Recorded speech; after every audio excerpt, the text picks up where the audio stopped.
Arnaud's French 75, you get the feeling you've stepped back in time.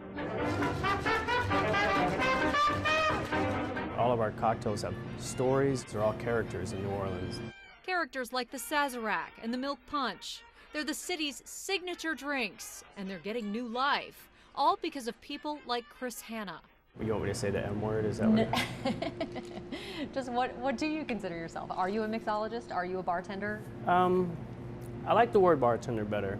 Mixologist is a controversial word in the cocktail community. It's supposed to indicate, somebody who has a greater expertise in the art or mechanics of mixing drinks themselves, beyond the ability to serve a beer with a smile or a scotch and soda. Chris McMillan is one of the creators of the Museum of the American Cocktail at the Riverwalk. He's also a longtime bartender. Anybody could describe themselves as a mixologist, but to live up to that is kind of a challenging thing. It's like you can go to McDonald's and the guy on the headline can be described as chef. LOA's Alan Walter describes himself as a spirit handler. Generally, I think it's embracing the possibilities that are there in cooking. So it's ingredients, technique, presentation. The difference between mixology and bartending is bartenders make drinks and mixologists make their own drinks. This is the Orgeat. And like many mixologists, Hanna makes his own seasonal mixers and cooks his own cordials. You're making cranberry sauce just like you actually would for turkey dinner. When it's done, it's thick and rich and packs a punch full of flavor. Sure, they can make a killer Cosmo or a perfect martini, but if you don't try one of their custom creations, you're missing out. Our cocktails are considered craft cocktails, culinary cocktails, and they take a little more time and effort. There's a whole generation of young people who describe themselves even as bar chefs and believe that what we drink has the same ability to please the palate as what we eat. They have their own language. We make the Crem de Mur, prepared honey syrup.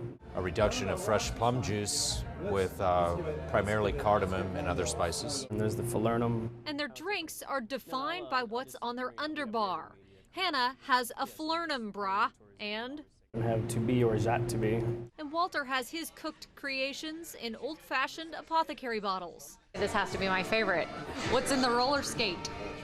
Those are the golden raisin bitters. Their creations are creative, unique, or sometimes just fiercely fresh twists on the classics.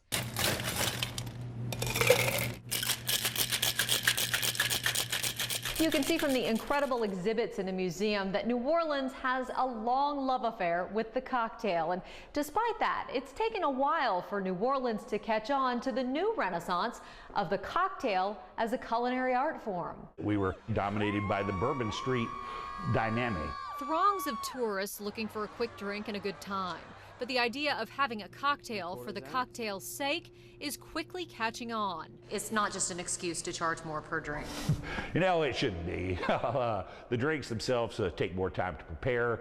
They have more expensive ingredients associated with them. A lot of the people that come into LOA are deliberately in search of something new. People's reactions speak volumes. It's good. Wow. His wife even took a picture of the drink menu to remember it.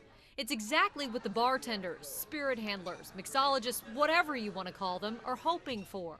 The best thing is if a drink kind of pushes its way into the memory. Now the challenge for New Orleans is, will the city, at the forefront of pleasing the palate through food, catapult to the king of the cocktail? Some say we already are. Katie Moore, Channel 4, Eyewitness News.